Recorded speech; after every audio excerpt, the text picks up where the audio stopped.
door's open. Come in. Hello, Grandma. It's me, Little Red Riding Hood.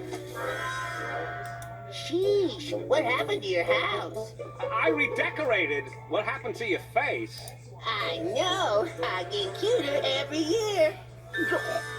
So, what have you brought me today, Little Red? My Grandma, what big teeth you have. The better to nosh on all the goodies in your picnic basket. And my Grandma, what a furry face you have. Well, I have a wax scheduled for next Tuesday, and since we're getting personal, what a big schnoz you have.